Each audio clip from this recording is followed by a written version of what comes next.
Hello and very welcome to your favorite spoken English channel. This is Spoken English. You know what? In this just one channel, guess what? In just one video, the half syllabus of Honeycomb, full तो नहीं हो सकता, but half syllabus of Honeycomb will be discussed just in one video.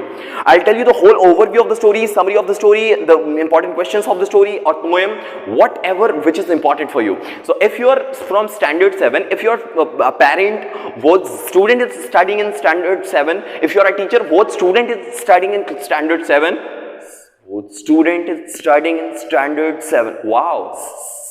So of all the chapters that are kept here, so let's get straight to the point. Start with the first chapter. You have at very starting you have a chapter named 3 questions. You know what, in this chapter you will understand that there is a king who wants to be the wisest and most powerful king of this world. He desires that there are just 3 questions. If these 3 questions will be answered by someone, then I'll be the wisest, I'll be the bravest person of this world. And these 3 questions were: whom we should listen to, what are the actions that we should do, and when is the right time to do something. First question was, when do we have to take the action? What action should be done by us? And third one was, who should we listen to? If these 3 questions will be told to the king, then the king will be the wisest king of this world. Now no one was be able to answer it. A person was living outside of the village, and the person who lives outside of the village, they are called hermit. Okay, now the hermit came in now the king goes to the hermit and says, "Hermit, can you help me to find out the answers of these 3 questions?" Hermit says nothing. He just keeps doing what he was doing. Now the king was waiting for the answer, but there was no answer. Suddenly a person arrives. He was very injured in his stomach. There was wound and he was badly injured. He arrives nearby the king. The king takes him, but he tries to resolve that injury. In the early morning when everyone gets up, now it was totally night, and while cleaning that injury, the king had slept, and all the people that were there to ask the question, along with hermit, king and injured person, all of them slept at night. When early morning, when king came and said, "Hermit, I think you're not going to answer the question. Should I leave?" Then hermit says, "Sir, all the questions that had been asked by you has already been answered. Your first question was, what is the right time to do something? When person was in front of you and he was injured, you took the right decision. So the right time does not come. This is the right time to do something. On the exact moment when you are asking that when do we have to do something, that is the right time to do something. What do we have to do? Whatever comes to your mind, the action that helps others, all the actions that assist others are deserved to be done. So what action should be done? The action that help others should be done. And who should we listen to? You should listen to the person who is nearby you, and you should listen to yourself."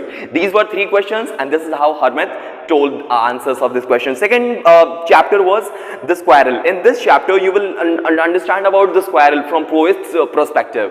Poet elaborates in his own language. He says that the behavior of squirrel is a bit different from other creatures. The way how squirrel behaves, the way how squirrel looks, it's so fabulous. He also specifies the tail of squirrel, like it looks like a question mark. So in this whole chapter, poet has tried to make the overview of squirrel in his own picture, in his own overview. So it was so nice. So if you'll go through this chapter, you will understand the behavior of the squirrel. You will understand that how does the a squirrel looks like from a different perspective. Question mark of his tail is really important.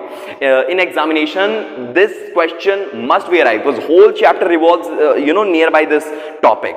Next chapter was a gift of chapels. A gift of chapels. And this next chapter arrives is the gift of chapels. I'll explain it later, since it is very vast. So I'll try to have it in another video, because it has several parts. So I'll try to keep it in another video. Otherwise, I'll try to make a specific video regarding this. Next, when it comes to the chapter The Rebel, in this chapter you will understand the person who thinks differently, the person who takes action very differently. In your class there are several students, but all of them act differently. There are a number of people who does not follow the rule, and that's what make them rebel. In your classroom, when everyone stays silent, there must be a person who talks, who does gossip.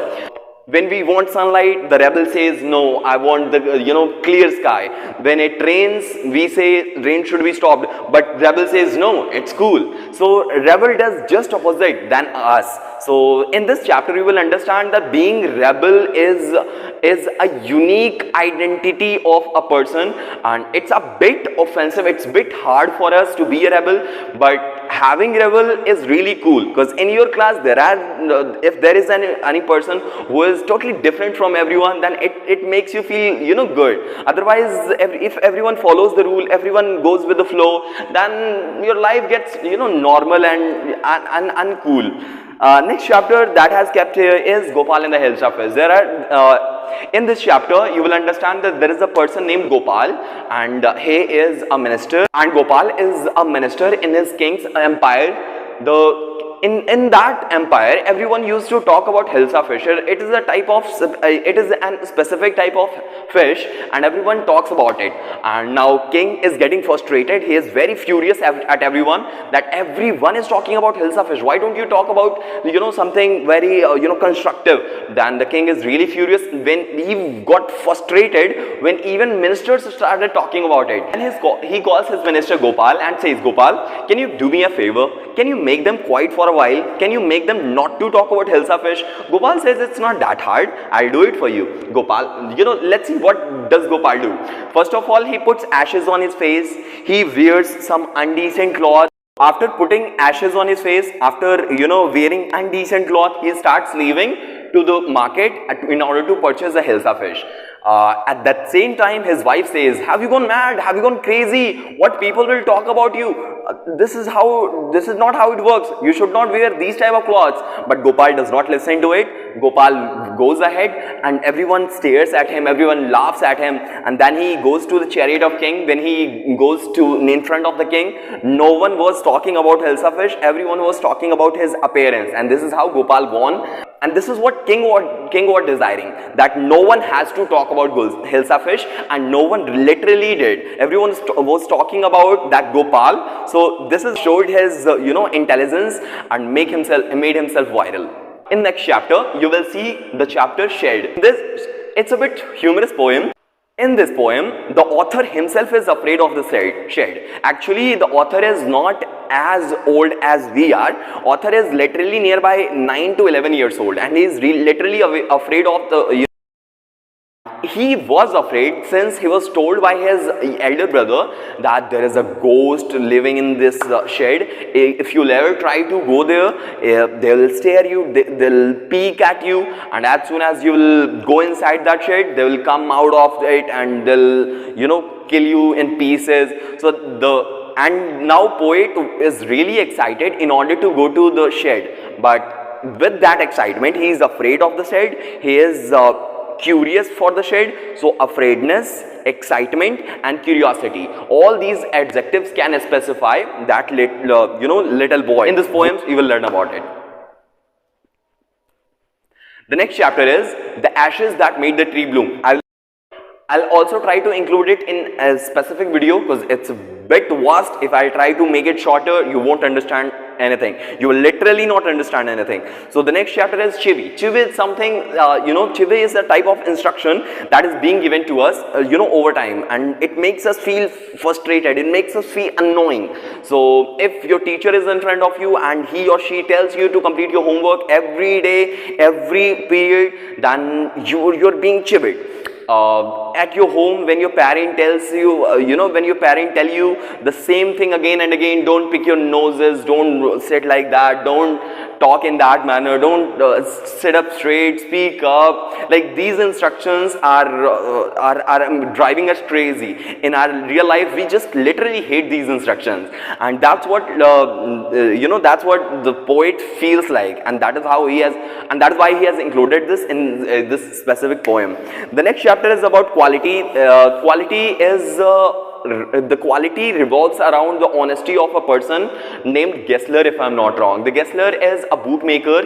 He is legend in bookmaking, but he starves, and he left his life. He lost his life due to starvation, because people were not purchasing his shoes.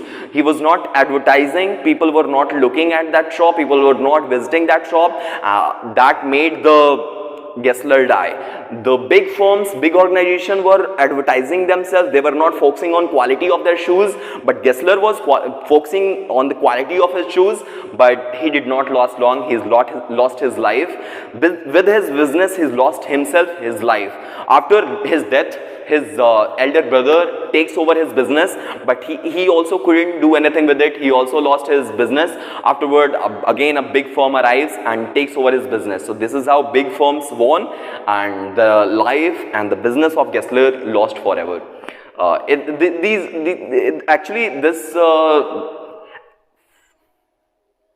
For more information, you can understand it. The shop was located in London, in the place like London, where advertisement is necessary. If you won't advertise, people won't come to you. The overview of this chapter is that if you won't show yourself off, people will not see who you are. If you're honest from inside and you're not letting people know that you're honest, they don't they don't care about you. Next chapter is trees. In this chapter, you will understand trees are made for birds, trees are made for kids. Like the uses of trees has been specified in that, and you will understand that trees are not just useful for kids. Trees are not useful for just for animals, but trees are useful for everyone. So the necessity of tree has been specified in this chapter. Afterwards you will see the chapter Expert Detectives, where two curious students are trying to find a crook person, and fortunately they couldn't. They caught the person was not crook. They were specifying crooks with the help of appearance. Like when I'm in front of you, do I look like a crook or do I look like honest? Honesty, crookness, dishonesty does not get seen from the appearance of the person. So but from child's perspective, they were not aware of it, and they were trying to find crook, and what they saw is there was a person who was very wicked, and he was having scars on his face, several scratches on his face, and they specified them as crook. So afterwards next poem is about the mystery of. Next chapter is about mystery of a talking fan. In this chapter, you will see that from a very small child's perspective, how does it feel like when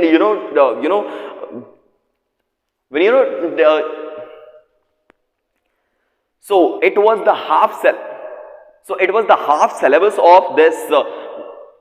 So this was the half syllabus of Honeycomb. I'm sure you understood everything, and if you couldn't re-watch this video completely, if you have any doubt in any issue related to any chapter of this, you may comment down below.